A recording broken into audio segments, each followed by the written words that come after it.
que tu as le sentiment, ou est-ce que tes parents ou autres te disaient que tu avais des intuitions particulières? Est-ce que tu te pensais, ou ta famille pensait que tu étais un intuitif? Je pense pas. Je pense pas. Pourtant, j'ai eu des parents qui très tôt ont toujours eu confiance à la fois en moi ou en mes frères, et ont toujours favorisé notre épanouissement. Ma mère, voyant nos échecs scolaires respectifs, se démenait pour essayer de nous trouver des structures qui soient adaptées à nos tempéraments un peu particuliers. Donc moi je suis parti dans une pension un peu space, avec une femme qui se faisait appeler la marquise, une chrétienne assez intégriste mais d'une intelligence prodigieuse, qui était là pour nous exciter. Moi j'étais en second parce que j'étais déjà en échec scolaire dès la troisième. Donc ma mère m'avait glissé dans cet endroit-là, c'était génial, c'était une ferme en pleine Beauce. On était 20 élèves, on passait la semaine là, on avait de la 6e à la terminale, on faisait, avec la marquise, on faisait que des cours de français et de philosophie, le reste c'était des cours par correspondance, donc autant dire qu'on faisait rien du tout. Mais moi ça a marqué vraiment mon éveil à une envie d'être curieux. Je partais, j'écoutais pas les cours, je partais dans la tour du pigeonnier pour lire Pascal et pour lire des bouquins comme ça. J'écoutais en cachette les devoirs de philo qu'elle donnait au terminal pour les faire moi-même. Et cette femme m'a vraiment éveillé ma curiosité et mon intelligence. Donc, mes parents n'ont pas spécialement utilisé le terme intuition, mais ils ont été vraiment toujours à l'écoute de qui on était et de ce qu'on pouvait faire. Après, moi, j'ai un problème avec l'intuition. C'est que je m'aperçois maintenant, à 46 ans, en regardant en arrière, que les moments importants de ma vie étaient très simples, les grandes décisions, les grandes orientations, mais qu'au moment où ça se passait, c'était d'une complexité sans nom. C'est-à-dire que j'étais perdu.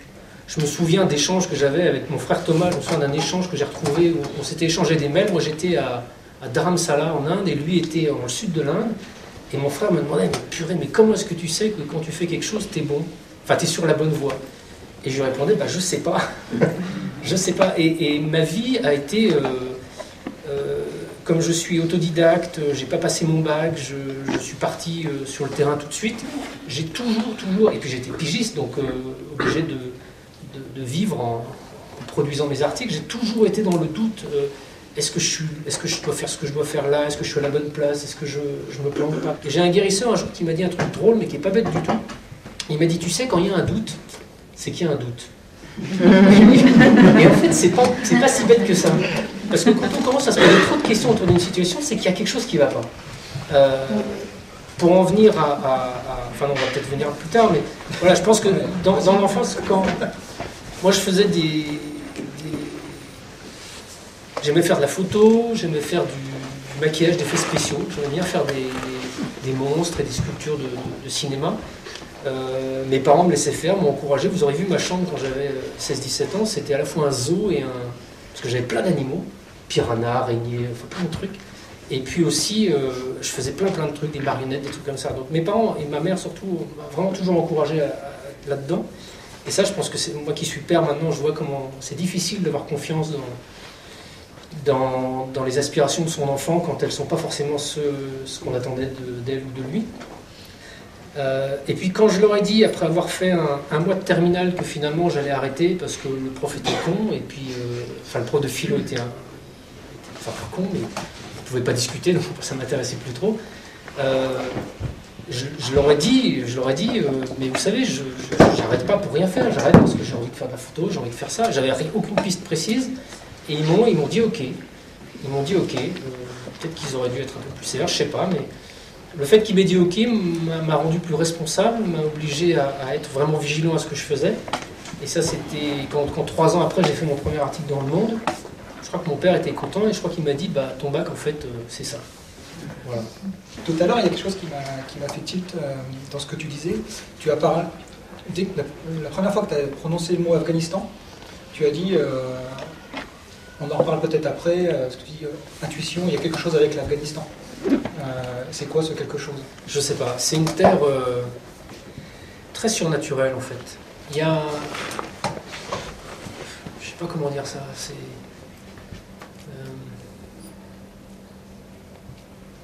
c'est un pays exemplaire avec des gens qui sont l'ombre absolue ou la lumière absolue.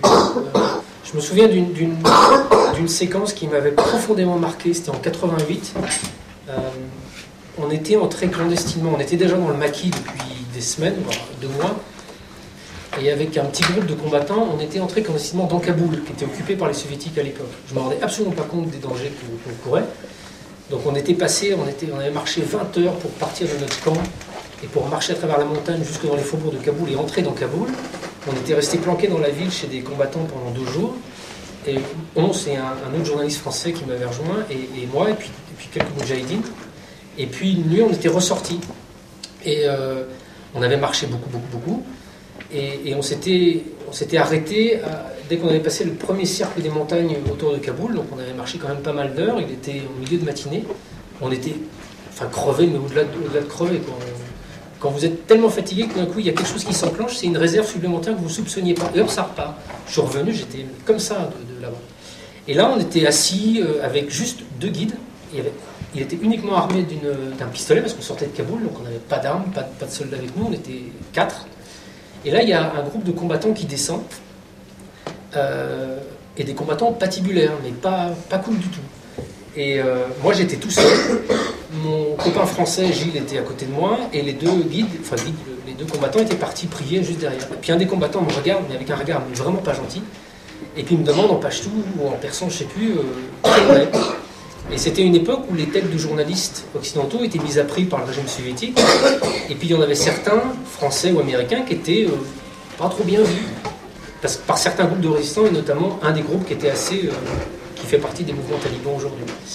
Et moi, je réponds en persan, on est belge, ou on est suisse, je sais plus, moi je dis qu'on n'est pas français. Et le type, mais danger, signaux danger. Et puis là, notre Bilal, qui était l'Afghan, revient juste, commence à parler avec le type, et puis fait détendre la pression, et le type part avec son cheval. Et 5 minutes après, mais même pas 5 minutes après, un autre groupe de combattants passe, parce que c'était vraiment une zone de passage de résistants. Un autre groupe de combattants passe, un grand type sur son cheval se met devant moi, me regarde, il me dit d'où tu viens, toi? Et là je lui dis je suis français.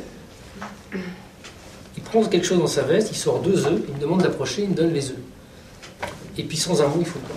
Ça pour moi c'est l'essence de l'Afghanistan. C'est un pays où tu peux te faire tuer parce que tu es au mauvais endroit au mauvais moment, et la seconde d'après tu es avec un type qui se conduit comme un vrai être humain devrait se conduire.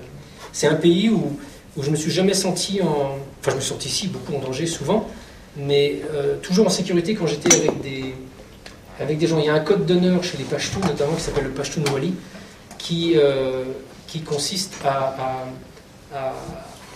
offrir l'hospitalité à quelqu'un, et quand vous avez offert l'hospitalité à quelqu'un, vous allez le protéger, même s'il vous en coûte votre vie. Et ça, c'est vrai. C'est-à-dire que c'est dans des bombardements, des types se couchaient sur moi pour éventuellement faire rempart s'il y avait eu un éclat qui passait. Donc et puis, la guerre, malgré tout, la pauvreté de ce pays l'avait quand même maintenu à l'écart aussi du développement qu'il peut y avoir dans le Pakistan voisin ou en Iran. C'est tragique pour le pays, mais ça maintenait une espèce d'illusion de passer dans un autre temps, dans un autre monde. Et en plus, les talibans ont rajouté une couche là-dessus quand ils sont arrivés au pouvoir, c'est-à-dire que tout le monde était barbu, plus personne n'était habillé comme à l'occidental. On avait l'impression de partir plusieurs siècles en arrière. Et j'ai eu des expériences, on peut dire spirituelles, assez impressionnantes. Mais dans ce que tu nous racontes là, le fait qu'entre toute raison, apparemment, tu dis que tu es français, c'est une intuition, non? Qu'est-ce qui te fait dire ça, en fait? Ouais, moi je suis quelqu'un qui suis spontanément assez confiant. C'est dangereux. Mais là, effectivement, le souvenir est vieux, hein, le souvenir est vieux, mais je me souviens que quelqu'un était méfiant, personne ne m'a dit qu'il était de tel parti politique, mais il était inquiétant, du coup, tout en moi était en prudence, et le type suivant était rassurant, et là, sans aucun problème, je dis je suis français. Non, il y a quelque chose qui m'a beaucoup troublé, mais c'est pas mon intuition, c'est celle de quelqu'un d'autre, et je m'en suis aperçu après la mort de mon frère, en fait, en rédigeant La mort des passions de terre étrangère. Je me suis replongé dans mes carnets de voyage en Afghanistan pour raconter des épisodes. Et donc là, je rédigeais le livre, on était en 2007 ou 2008, je ne sais plus. Et donc, je relisais un carnet qui datait de 98. où j'avais fait un film pour Arte sur Massoud. Donc j'étais avec mon caméraman dans le nord de l'Afghanistan, dans une région où Massoud en plus était attaqué de toutes parts par les talibans. C'était un peu chaud. Et on attendait... en fait, la guerre, vous attendez tout le temps. Il y a des moments extrêmement intenses où vous êtes pétrifié de peur, et puis des longues semaines où vous ne faites rien qu'attendre. C'est particulier. Et là, on attendait Massoud pour pouvoir l'interviewer. On était avec mon caméraman Ludovic Place, et on était dans un petit village à l'extrême nord-est de l'Afghanistan, près de la frontière tadjik. Et puis on s'embêtait. Donc je faisais que fumer des cigarettes, manger et dormir. Et parce que vraiment, il ne fallait pas bouger de l'endroit en attendant que Massoud arrive. Et puis à un moment, on s'est trouvé on attendait, on buvait du thé sous des peupliers, il y avait des combattants qui venaient. Et puis à un moment, il y avait des civils qui arrivaient. Et un jour, il y avait un groupe de civils qui se marraient comme ça. Et puis parmi eux, il y avait un type très très maigre, avec une coupe de cheveux à la Mireille Mathieu. Il était assez drôle, il devait avoir une trentaine d'années, il avait un visage tout maigre, une veste 10 tailles trop grande. Et puis il était rigolo, il avait les yeux assez perçants. Et puis à un moment, dans la discussion, enfin moi j'étais un peu à l'écart, il y a un des Afghans qui dit lui il lit l'avenir, c'est un magicien, il sait même voler. Je dis ouais. Et dans la léthargie, il y a un premier combattant qui passe, il lui lit les lignes de la main, il y en a un autre, et puis Ludovic, mon caméraman, qui dit viens, je vais te lire. Alors Ludovic il va, je sais plus ce qu'il lui dit. Et puis moi il me dit viens toi. Je lui dis non, j'ai pas envie. Moi j'aime pas ça paradoxalement. Et puis au bout d'un moment je me laisse quand même faire, je dis ok. Et je lui dis par contre si tu vois ma mort, ne me le dis pas. Et puis il me regarde les lignes, et puis il me dit 3-4 trucs que je note. Et voilà, je les note dans mon journal, je l'écrivais vraiment tout le temps. Donc je l'ai écrit dans les minutes qui ont suivi ça. Et puis je l'oublie complètement. 98. Mon frère meurt en 2001. Et j'écris La mort n'est pas une terre étrangère en 2007. Et en relisant mon carnet, je relis cet épisode-là, et je relis ce que le type m'avait prédit. Il m'avait prédit 3 choses. Il y a 2 choses qui ne nous intéressent pas ici. Et la troisième, j'avais traduit littéralement de ce que m'avait dit un moudjahidine qui ne parlait pas bien français. Vous allez causer la mort de quelqu'un en voiture. Là, j'ai fondu en larmes quand j'ai vu ça. Je m'en souvenais absolument plus. Ça a été un vrai choc. Je ne me considère pas du tout comme responsable de la mort de mon frère. Là aussi, tout ce qui s'est passé autour a été absolument magique pour justement faire en sorte que je ne sois pas enfermé dans une culpabilité vis-à-vis de mes parents, vis-à-vis de mon frère lui-même, vis-à-vis de l'autre Français. Donc il n'y a aucune ombre à ce niveau-là. Mais malgré tout, de m'apercevoir que quelque chose que j'ai lié à cet accident m'avait été dit 3 ans après, a été très très intriguant. Plus qu'intriguant même. Est-ce que la mort de mon frère était écrite ? On avait eu cette discussion une fois. Est-ce que la mort de mon frère était écrite ? Est-ce que ce type-là savait que mon frère allait mourir 3 ans avant, sans savoir que c'était mon frère ? Ça, j'ai pas la réponse. C'est dur à concevoir. Ça veut dire qu'on a un destin qui est aussi gravé que ça. Je n'ose pas et je ne suis pas habilité à répondre, à trouver des réponses à ce type de questions. Mais voilà quelque chose qui est quand même extrêmement intriguant. Autre chose intrigante autour de la mort, quelques semaines avant l'accident, ma femme nous avait rejoints à Kaboul.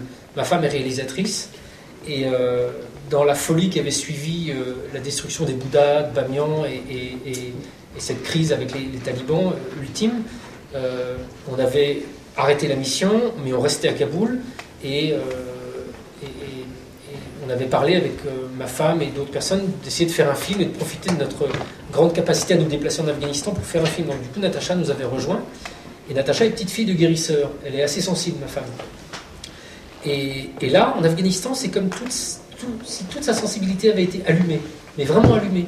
Elle sentait des trucs, elle voyait des choses. Et je me souviens un jour, quelques jours avant l'accident, on va au bureau des Nations Unies, au milieu de Kaboul, pour faire un briefing sécurité avec la directrice des Nations Unies. Et on est dans son bureau, et moi je discute avec elle des questions de sécurité. Et ma femme est assise à côté de moi, et je la vois un peu dans la lune, vague. Pourtant, vous la verriez, c'est une basque, elle est tout ce qu'il y a de plus les pieds sur terre. Et puis je fais pas trop gaffe, et puis on sort, on dit au revoir à Eliane, et puis dans le couloir, je dis mais ça va pas. Elle me fait écoute, non, il s'est passé un truc bizarre. Et puis on se connaissait pas depuis très longtemps, donc elle n'osait pas non plus me dire ce qui lui arrivait. Et je dis bah raconte-moi. Elle me fait, écoute, j'ai l'impression que cette femme est en danger. Et elle m'explique, on revient vers la voiture, et elle m'explique que pendant notre discussion, c'est comme si toute la salle avait disparu et qu'elle a vu la vitre qui était derrière Eliane voler en éclats et Eliane en danger. Et j'ai dit, mais tu veux lui dire? Je dis, mais je ne sais pas, comment je peux faire ça? Elle ne me connaît pas, elle va me prendre pour une folle. Je lui dis, si tu sens que tu dois lui dire, va lui dire. Donc, on fait demi-tour, je toque à la porte d'Eliane, je lui dis, écoute, ma femme voudrait te dire quelque chose.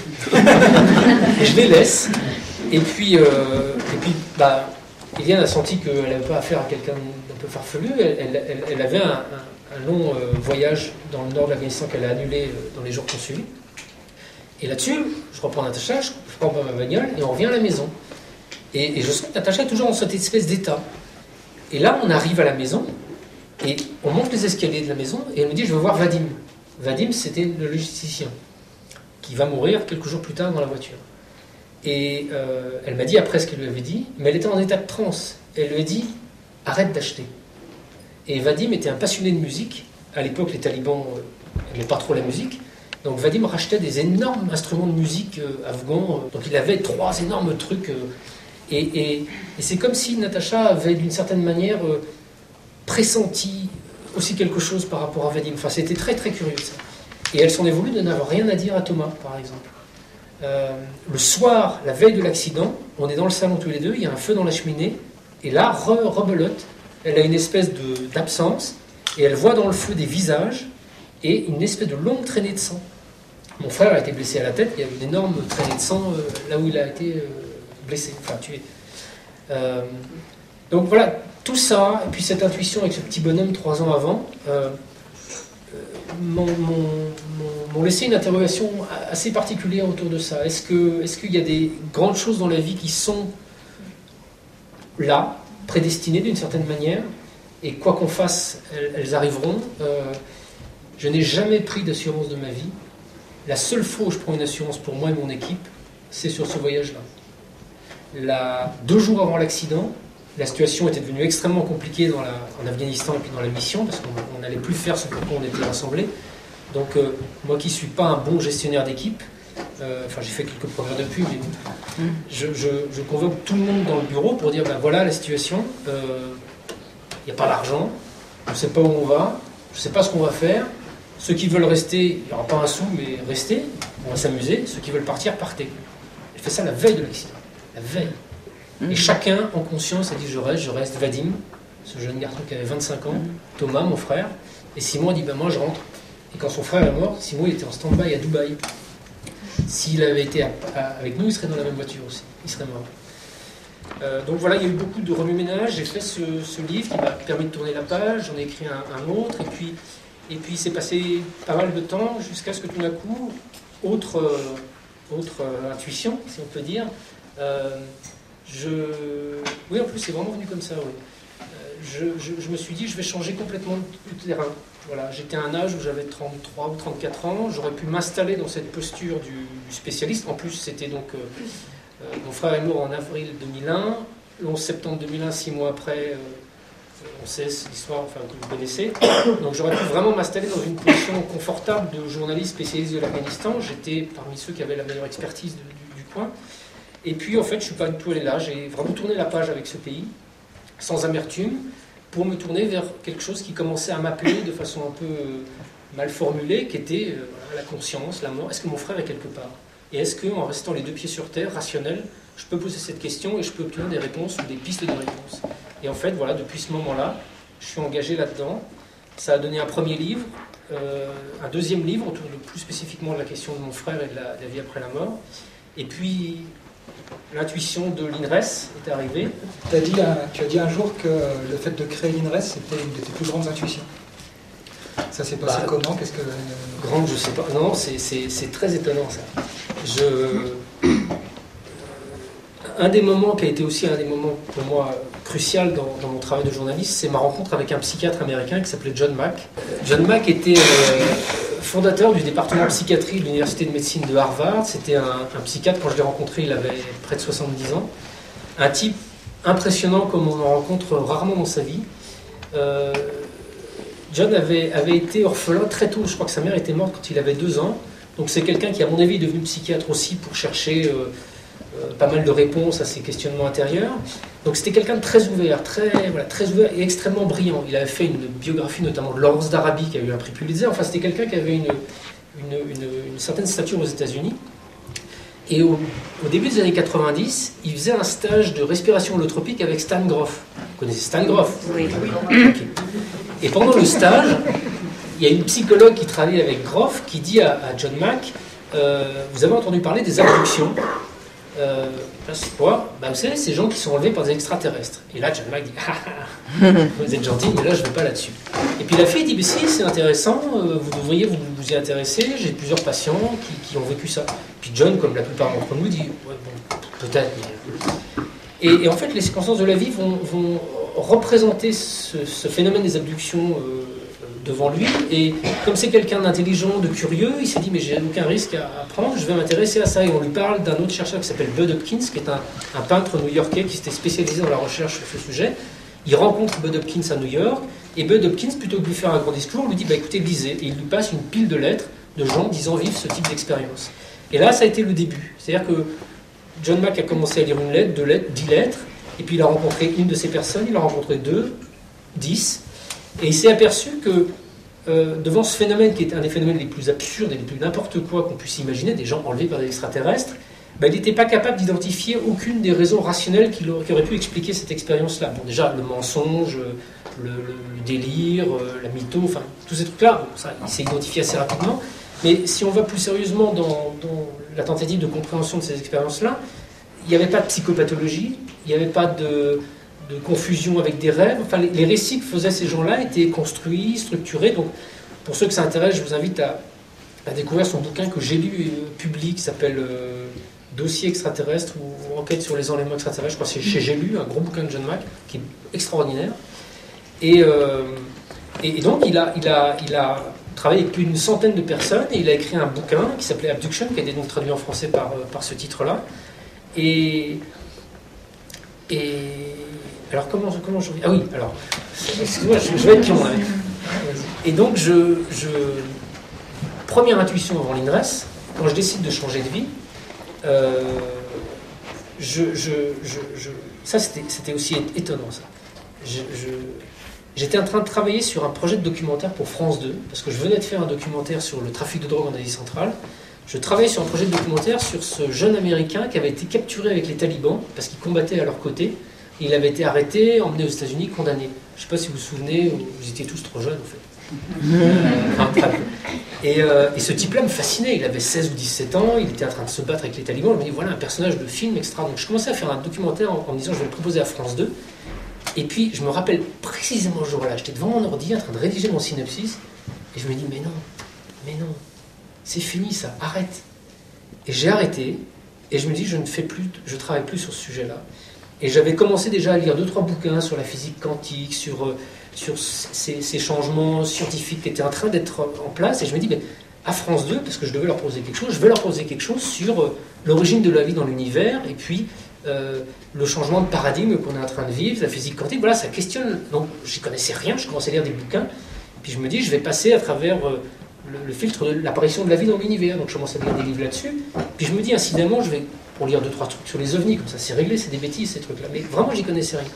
Et je commence à travailler sur les ovnis, et je me découvre que c'est un phénomène qui est, dans lequel il y a effectivement beaucoup d'âneries qui sont écrites, mais il y a aussi beaucoup de gens sérieux qui travaillent. C'est pas un sujet qu'on peut balayer d'un revers de la main. Donc voilà, tout commence à partir en sucette.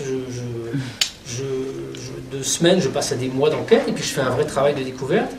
Et puis, dans mon travail sur la question extraterrestre, là aussi, pour ceux que ça intéresse, les ovnis, je pourrais vous conseiller un bon bouquin, mais je découvre en gros que ce phénomène est un phénomène absolument réel, que des phénomènes aérospatiaux dans l'atmosphère terrestre sont observés par des dizaines de milliers de personnes à travers le monde, que l'explication de dire tout ça c'est des fadas, ça n'existe pas, ça ne tient pas la route 3 secondes, de dire que c'était un fada qui était bourré, ça ne tient pas la route 3 secondes, il y a des gens au sein de l'armée de l'air, enfin des gens formés, tout à fait jeunes, qui observent des choses, enfin bon, ce débat-là, ne croyez pas les Jean-Claude... non, si Jean-Claude Bourrassi, mais ne croyez pas les autres qui vous disent que tout ça, il n'y a rien derrière. C'est un sujet extrêmement sérieux, fabuleusement excitant, et qui n'a pas d'explication, si ce n'est peut-être une hypothèse extraterrestre. Donc moi, je découvre ça, je découvre qu'une des caractéristiques surtout du phénomène OVNI, c'est son comportement intelligent, parce que c'est un des facteurs qui nous permet de dire qu'on n'est pas devant des phénomènes météorologiques mal compris.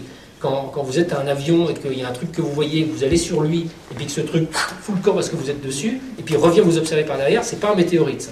Voilà, un météorite un peu bizarre. Donc voilà, je suis là après plusieurs mois d'enquête, avec le mot phénomène intelligent, et là, synchronicité, parce que ça aussi, ça fait partie de l'intuition, j'allais pratiquement toutes les semaines chez Gilbert Jeune pour trouver tous les bouquins d'occasion ou neufs qui traitaient du sujet, et ce jour-là, je tombe sur un petit livre, Enquête sur les enlèvements extraterrestres, de Marie-Thérèse de Brosse, une journaliste de Paris Match, et je me dis, ah non, ça, vraiment, je peux pas. Puis il me dit, allez, force-toi. Donc je prends le bouquin, je le lis, et c'est dans ce livre-là, qui était un livre journalistique d'enquête sur ce phénomène des enlèvements extraterrestres, que je découvre l'existence de tous ces chercheurs, de Bud Hopkins, mais aussi de ceux de John Mack. Et dans tous ces chercheurs, dont certains, bon, je ne peux pas trop en juger, je me dis, ce type-là, quand même, il est un peu hors norme. Soit c'est un sujet de fou, il n'y a que des fous qui travaillent là-dessus, et puis ça se voit vite, mais il n'y a pas des gens aussi sérieux que lui. Et autre hasard de la vie, je fais tous les détails, j'avais fait peu de temps auparavant un reportage pour VSD, et il m'avait payé la moitié de ce qu'il s'était engagé à me payer. Donc moi d'habitude je pars dans les tours très vite, et là ma femme m'avait dit non, joue là intelligent, va les voir, discute, te mets pas en colère tout de suite. Donc, je suis son conseil. Les femmes ont une place très importante dans l'activation de l'intuition. Et je vais voir le rédacteur en chef, et le type me dit ah oui c'est vrai, on t'a pas payé ce qu'on devait te payer, je suis vraiment désolé, j'aimerais beaucoup qu'on retravaille ensemble, je voudrais que tu partes en Irak pour nous. Et là je lui dis ben non, je vais pas aller en Irak, je vais aller aux États-Unis, je vais te proposer le portrait d'un psychiatre américain, John Mack, qui travaille sur les gens qui sont enlevés par les extraterrestres. Le type me regarde comme ça. Avec les quelques années de parcours que j'avais derrière, il connaissait mon travail, il se dit bon, s'il me propose ça, c'est curieux quand même. Donc moi je le raconte, et hop, vas-y, qui m'envoie aux États-Unis, je rencontre John Mack. Et là, pour moi, ça a été une semaine, en septembre 2003, qui a été pour moi une des semaines les plus cruciales de ma vie, parce que j'assistais à un colloque en fait, dans le nord des États-Unis où était John Mack, mais aussi Edgar Mitchell, qui était un astronaute qui était sur la Lune, et puis un astrophysicien qui s'appelait Rudy Schill.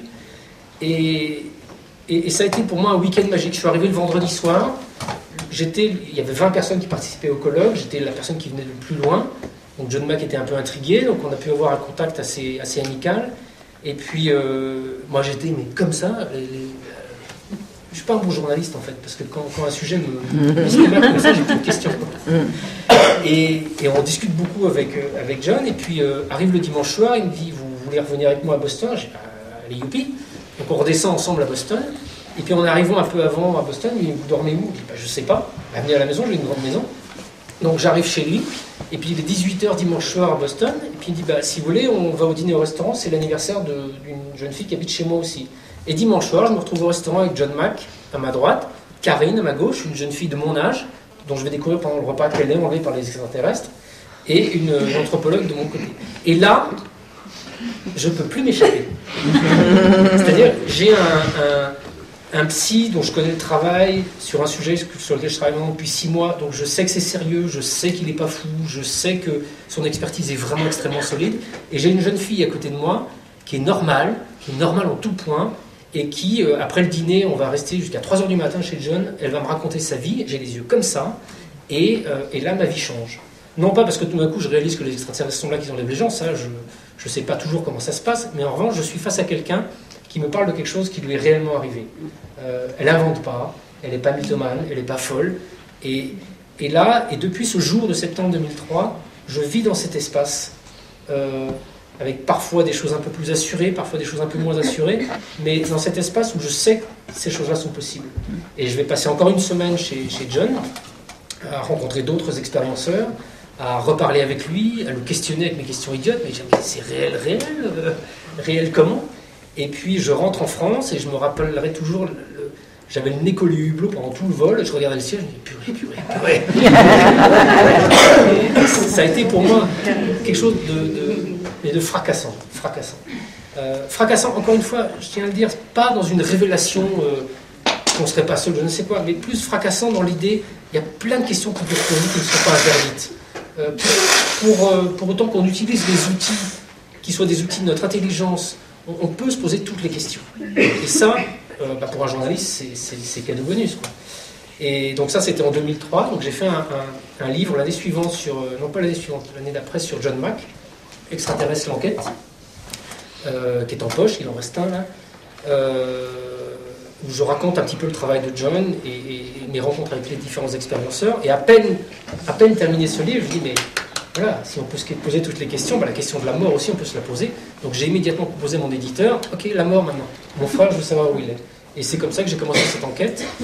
Et tout en faisant ce travail, j'avais, là aussi c'était quelque chose que je ressentais fortement, j'avais conscience des limites de mon travail journalistique.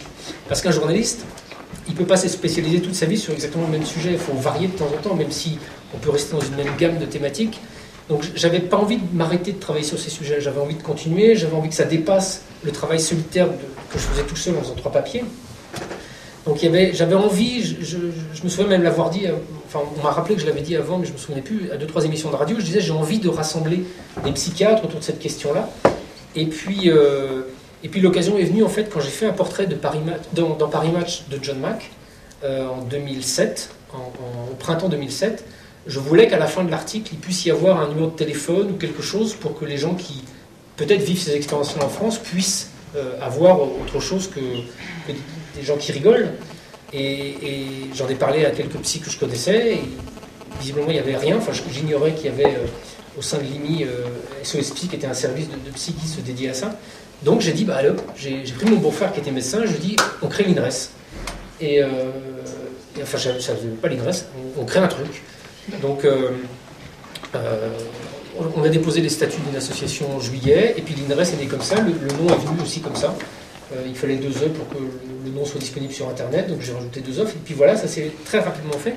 Et puis Bernard, qui est mon beau-frère toujours, et qui est le cofondateur avec moi de l'INRES, m'a dit assez rapidement, tu sais, peut-être tu devrais étendre ton intérêt à pas seulement les gens qui sont enlevés par les extraterrestres, peut-être qu'il y a peut-être d'autres choses à faire. Et je dis, ouais, t'as pas tort, c'est peut-être pas idiot en fait. Et en fait, voilà, en novembre 2007, déjà à l'automne 2007, autre intuition énorme. Je lance un bébé site internet de l'INRES avec 5 pages. Là-dessus, il y a un jeune gars de 20 ans qui m'envoie un mail, enfin plein de gens qui m'écrivent, notamment un gars de 20 ans qui s'appelle Sébastien Lilly, qui me fait, c'est marrant votre sujet, ça m'intéresse, est-ce qu'on peut se rencontrer?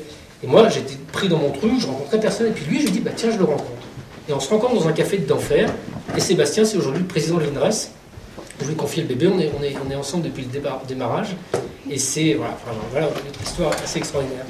Et en novembre, j'ai réuni un certain nombre de psys et de gens dans cet univers-là à Paris pour leur proposer de collaborer à un manuel clinique qui, grâce à Bernard, a été étendu à autre chose que les enlèvements extraterrestres. Et du coup, il n'y avait même plus les enlèvements extraterrestres, mais il y avait les EMI, enfin toutes les expériences extraordinaires au sens large. Enfin, ce qui nous est apparu utile, enfin, c'était vraiment Bernard qui m'avait appuyé sur ce point-là, il était utile de faire connaître ce qu'on appelait expérience extraordinaire et de montrer qu'il y avait des outils qui étaient utilisés notamment par les psys pour travailler sur ces expériences et les dissocier de pathologies classiques. Raconte-nous comment et pourquoi tu as choisi Duno pour publier justement ce manuel clinique de l'extraordinaire. Tu sais pas pourquoi? Non. C'est curieux que tu poses la question, là, Ah ouais. parce que c'est aussi quelque chose de oui, très, très, très, très intuitif. C'est-à-dire que j'étais un auteur Albin Michel à ce moment-là. Donc spontanément, j'avais envie de proposer le projet de ce manuel clinique à Albin Michel. Et puis, je crois que je ne sais plus si c'est avant que je le propose ou après, mais je l'avais proposé, puis ils n'étaient pas du tout partants. Et un jour, j'étais dans une librairie qui s'appelle une librairie de psychanalyse qui est à l'angle de la rue Monge et de la rue des Écoles. Et je vois de la publicité d'Uno. Et vraiment, en voyant cette publicité d'Uno, je ne connaissais pas du tout cet éditeur, qui est un éditeur plutôt universitaire et technique. Je me dis, c'est eux qu'il faut que je contacte. Donc j'ai envoyé mon petit dossier à Duno, sans connaître personne. Et moins d'une semaine après, je crois, le responsable de sciences humaines me rappelle en disant, mais votre projet, c'est génial, c'est exactement ce que j'ai envie de faire, il faut qu'on se voit. Et c'est vraiment devenu un ami, Jean Auriet, et on a lancé une collection qui s'appelle Nouvelles Évidences, on a publié pas mal de bouquins ensemble, mais c'est vraiment né d'une évidence comme ça. Je vois le mot Duno dans une librairie, je me dis, il faut que je les contacte, c'est avec eux. Et tu vois, je serais incapable de dire je suis bon, j'ai une intuition, c'est pas du tout ça. c'est qu'au moment où je vois ce mot-là, c'est comme s'il y avait une évidence. Oui, mais une évidence, c'est déjà fort. Une évidence, ça voudrait dire que tu as déjà compris, que tu as déjà une maîtrise. Alors, j'ai aucune maîtrise et j'ai rien compris du tout. Mais quand je vois ce mot, il m'est familier. Disons que tu sais, mais tu sais pas pourquoi tu sais. Voilà. C'est ça. Okay. Voilà. Donc oui, et je me rappelle, mais vraiment très fortement, de ce mois de juillet 2007, il y avait quelque chose de très dense, très intense, mais extrêmement agréable et léger aussi. Je sentais qu'il y avait quelque chose qui était en train de se déployer. J'avais une amie qui était à la maison, j'ai vraiment cette image qui est associée, qui s'appelle Priscilla Telmont, qui est une fille extraordinaire, qui est exploratrice, qui était à la maison et qui m'a dit « Je veux être la première adhérente de l'INRES, je veux être... » Alors elle m'a fait un premier chèque, il n'y avait rien. Et elle m'a dit « Je sais que ça va être important. » Et Maud Christen, qui est une voyante important aussi, que je ne connaissais pas, m'a contacté quelques semaines plus tard en disant « Je veux vous rencontrer parce que ce que vous êtes en train de faire, ça va être grand. » Et c'était impressionnant cette époque-là. Clairement, on aura tous compris, tu as déjà beaucoup voyagé, bourlingué, etc. Aussi pour les docu-télé, enquête extraordinaire pour la 6. Tu as passé du temps notamment au Pérou, avec des chamans. Est-ce que pour toi, les chamans utilisent leur intuition? Et si oui, comment tu perçois ça? Là, je peux juste partager mon ressenti personnel, mais je suis loin d'être un expert du monde chamanique. En fait, je suis en train de l'expérimenter, ça, parce que j'ai fait notamment cet été une très longue diète chamanique. Le chamanisme amazonien, et notamment celui qui est basé sur l'ayahuasca, est aussi basé prioritairement sur la diète, le travail de diète. C'est pas seulement une diète alimentaire. La diète chamanique, c'est une espèce de travail énergétique que va faire le chaman pendant une cérémonie. Il ouvre quelque chose en vous, il vous rend peut-être plus poreux, plus perméable aux énergies. Après, il faut suivre une diète alimentaire aussi, donc pas de sel, pas de sucre, une alimentation très très neutre, pas de porc, pas de viande rouge, pas d'alcool, pas de relations sexuelles aussi pendant la diète. Donc c'est quelque chose où vous mettez vraiment en retrait de tous les plaisirs et émotions qui pourraient parasiter un peu votre sixième sens. Et moi qui suis quelqu'un d'extrêmement mental et d'extrêmement rationnel, oui, mais surtout très... qui intellectualise beaucoup son questionnement, j'ai vraiment un mal fou à me connecter consciemment à cette intuition et à ce sixième sens. Je sais qu'il est là. Certains épisodes de ma vie me montrent que c'est clairement là, mais j'aimerais pouvoir mieux en être conscient et plus du coup l'anticiper et m'en servir. Et ça, j'y arrive vraiment pas du tout. Donc on m'a dit, et à l'INRES on a invité plusieurs fois des gens qui pratiquent la méditation, Midal, etc., disant, et c'est vrai que la méditation est un des premiers outils qui permet vraiment de calmer tout ce bruit intérieur pour arriver à ça, sauf que la méditation, j'y arrive juste pas du tout, quoi. Et cet été, c'était extraordinaire, parce que je me suis isolé complètement dans une petite cabane dans la montagne pendant 6 semaines. Les 15 premiers jours ont été atroces, parce que j'avais emporté juste un petit livre de Chogyam Trungpa, qui est un maître tibétain qui parle de méditation, et je me disais, mais c'est pas possible. Avec tout ce que je remonte, tout ce qui est en train de sortir, mais il va me falloir 20 ans de méditation. Donc je suis foutu. Et en fait, la diète et la plante, parce que je prenais une plante chamanique pas du tout psychoactive et pas du tout interdite, une plante qui est une plante médicinale avec laquelle je travaillais, et il s'est passé des choses, vraiment, c'est la première fois que j'en parle là, mais il s'est passé vraiment des choses vraiment magiques, de synchronicité, de sensations, où en fait j'ai réussi à taire tout ce bruit intérieur, fait énormément d'émotions, de pensées, de craintes, de peurs, enfin nous, quoi, notre vie. Je ne sais pas s'il y a des êtres éveillés ce soir, mais non, ceux qui sont éveillés, ils ne sont pas là. On est tous dans le même bain, là. Et d'expérimenter ça, pour moi, a été prodigieux, parce que tout d'un coup, l'image que j'ai, c'est que le monde extérieur devenait un miroir de mon monde intérieur. Et il s'est produit des choses, mais juste hallucinantes, quoi, hallucinantes.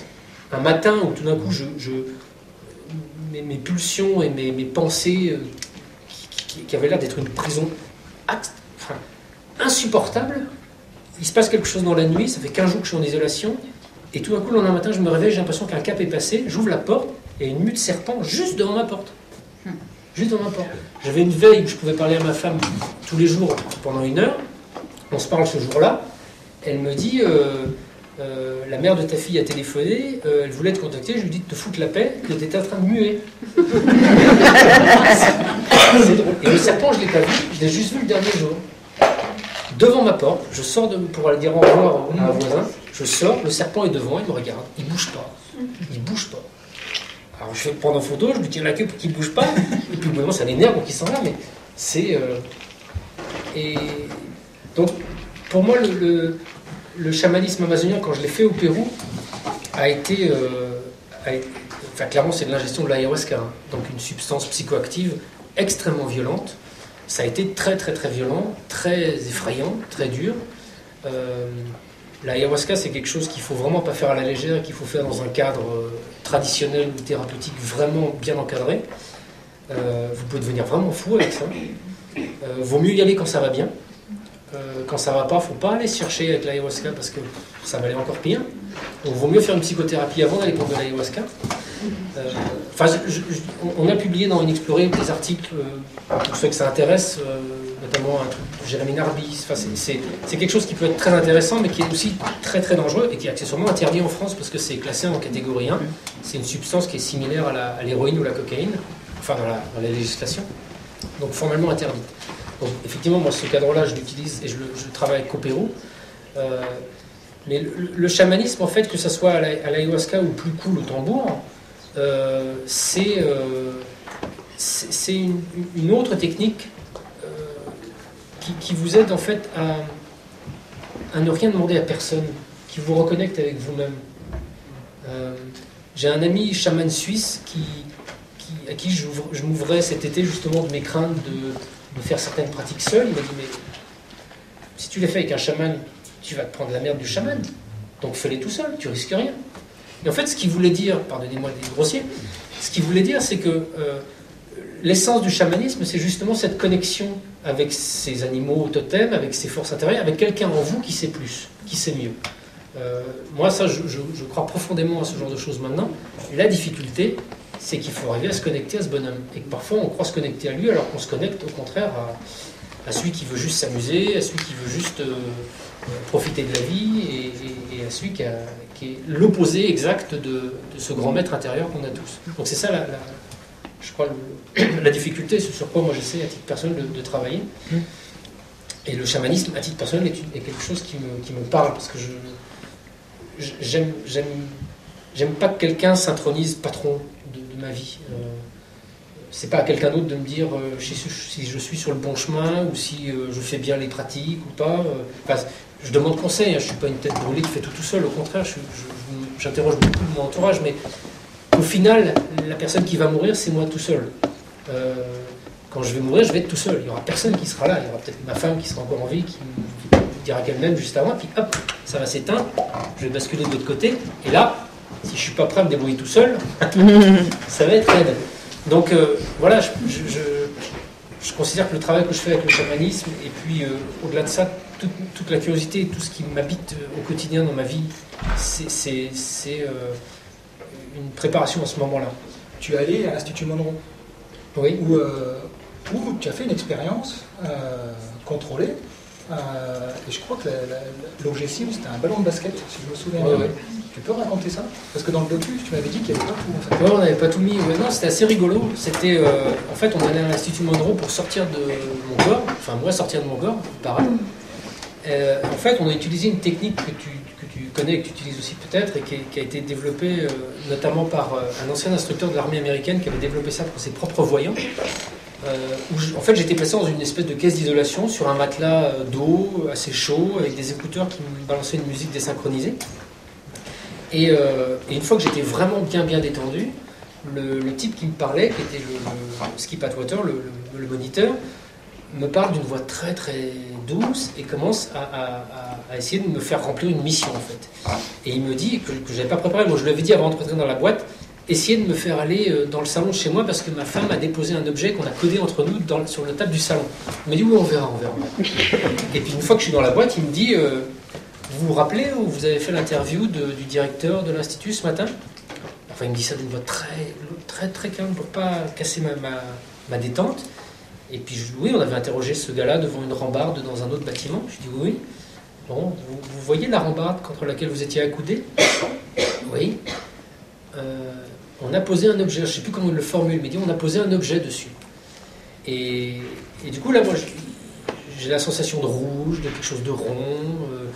C'est ce qui me vient comme ça spontanément. Alors, ce qui est rigolo, ce qu'on n'a pas mis dans le film, effectivement, c'est qu'une fois que j'étais dans ma boîte et qu'il m'a mis de la musique et qu'il a commencé à me détendre, il a dit à l'ingénieur du son, en donnant le ballon de basket, allez le poser sur la rambarde. Donc l'ingénieur du son sort du bâtiment avec le ballon de basket et puis dit, je vais faire une blague à tout le monde, je vais poser un verre d'eau en fait, je ne vais pas poser un ballon de basket. Et puis en arrivant devant le truc, il dit non, je vais faire regueuler, donc finalement je mets le ballon. Donc il met le ballon. Et ce qui est très curieux, c'est que la toute première chose que j'ai eue, c'est verre d'eau. Quand j'étais dans mon bain. Enfin dans mon espèce de truc de relaxation. Et puis après, voilà, j'avais verre d'eau, donc j'ai dû dire verre d'eau, je crois que dans la bande on entend ça. Enfin pas dans le film, mais dans la bande non montée. Mais après, ce qui s'impose vraiment, c'est quelque chose de rouge, de rond, donc je dis, c'est une pomme. Et là, Skip fait ce que tu fais au quotidien, il a essayé de me sortir de l'image mentale et du mot pomme, pour me dire, mais quelle est votre sensation? Si vous étiez un enfant et que vous n'aviez pas de mots, qu'est-ce que vous voyez? Et c'est vrai que l'essence de ma sensation, c'était quelque chose de rond et de rouge. Et quand je suis sorti de la caisse et que je suis allé voir ce qu'ils avaient mis sur la balustrade, j'ai été assez bluffé de voir que j'avais perçu ça, mais je n'avais pas perçu une banane jaune. Quoi. C'est exactement, enfin, tu le décris très bien, on a des perceptions, et puis notre cerveau analytique, en fait, constamment veut interpréter ce qu'on perçoit, et souvent interprète à tort, en fait. Et surtout quand on part en aveugle, c'est-à-dire qu'on ne sait rien du tout de ce sur quoi on est en train de travailler, enfin de percevoir. Et comme notre aspect analytique se trompe presque tout le temps, ce qu'a fait Skip, c'est ça, c'est de mettre de côté ce que ta projection, c'est-à-dire ton interprétation, et de revenir aux sensations, qui elles sont très très souvent justes. Là, tu viens de décrire une expérience de perception dans l'espace, on va dire. Je sais que tu t'intéresses à l'histoire. Comment tu vois l'utilisation justement de ces capacités, de ces compétences, de l'intuition au sens large, pour explorer le passé, le temps? Tu fais référence à Alexandre Legrand, là. Entre autres, oui. Oui, ça c'est le dernier livre que j'ai sorti, qui était un livre vraiment improbable en fait, qui est né sur une sorte de gageur à la sortie d'un dîner avec Michel de Grèce, qui est un historien qu'on avait interviewé pour Enquête extraordinaire sur ses contacts avec l'au-delà et les maisons hantées. Et à la sortie d'un dîner, on avait parlé d'Alexandre Legrand, qui est macédonien, mais bon, il incarne la Grèce, et qui est un héros pour Michel de Grèce. Et moi, c'est un personnage aussi qui m'a beaucoup fasciné en Afghanistan et par ailleurs. Et presque comme un jeu, on s'est dit, faisons un livre ensemble sur lui.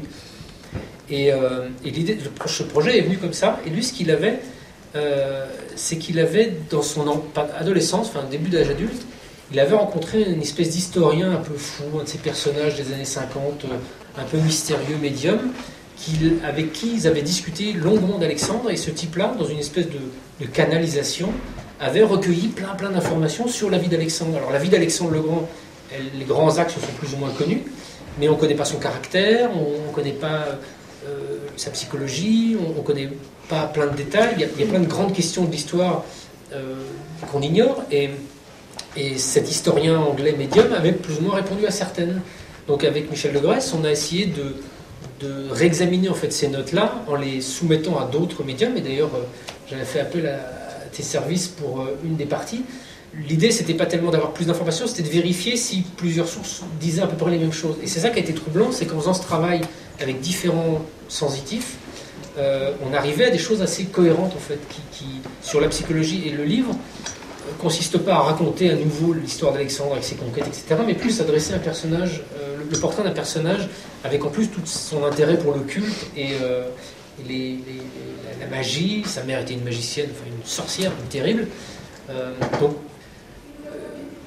Oui, j'ai le sentiment, j'ai rencontré récemment aussi Franck Ferrand, qui est un historien qui travaille à Europe 1, qui avait lui aussi travaillé sur Marie-Antoinette avec une voyante, Yael Didier, et lui m'a dit que ça a été une des choses les plus troublantes de sa vie, parce que lui connaît bien l'histoire, et il était stupéfait qu'une voyante comme ça, qui ne connaissait pas des détails intimes de la vie de Marie-Antoinette, puisse prétendument discuter avec Marie-Antoinette et obtenir des informations. Alors là, on est plus dans le contact médiumnique que de l'intuition, mais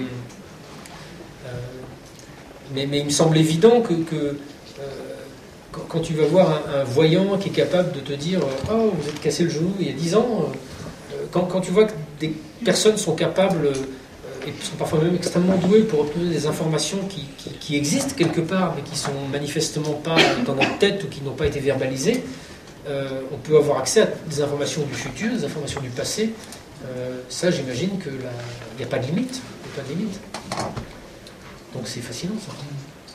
Donc la conscience n'a pas de limite. Ah bah, selon toi, si on en revient à la conscience. Ouais, ça, je ne suis pas vraiment habilité pour parler de ça, mais c'est vrai que je m'interroge beaucoup parce que en tant que journaliste, je suis vraiment très schizophrène. C'est-à-dire que je suis à la fois quelqu'un qui juge en observateur et qui doit donc trier les informations qu'il observe pour pouvoir les transmettre à d'autres personnes. Donc il doit toujours faire... je suis toujours comme ça, à être dans une forme de distance et d'analyse. Mais en même temps, ça fait 10 ans que je baigne maintenant dans tous ces sujets-là, que je rencontre des gens, que je rencontre des témoins, que j'entends des histoires à bracadabrante. Là, j'ai encore lu ce week-end un livre hallucinant d'un ingénieur français qui a rencontré des êtres invisibles en Afrique. Alors, je lis 10 livres comme ça, j'y crois pas une seconde, mais lui, je sais pas, dans le ton, dans la façon dont il écrit, on sent qu'il y a une sincérité, que c'est évident que le type est aussi troublé que le lecteur, et c'est juste bluffant. Donc, quand je vois qu'il y a tellement de choses comme ça qu'on a exclues de notre normalité, qui sont possibles, des milliers de gens vivent des choses extraordinaires, il n'y a pas de limite à la conscience, à la vie, à l'intelligence, à je sais pas quoi. Mais moi, ce que j'observe aussi, c'est que dans ma difficulté à dire verbalement ce que je pense ou ce que je crois, c'est un fait, mais il y a aussi une réalité que j'observe, c'est que dans les moments un peu chauds de l'existence, où je suis confronté à la mort, par exemple, c'est facile, c'est évident.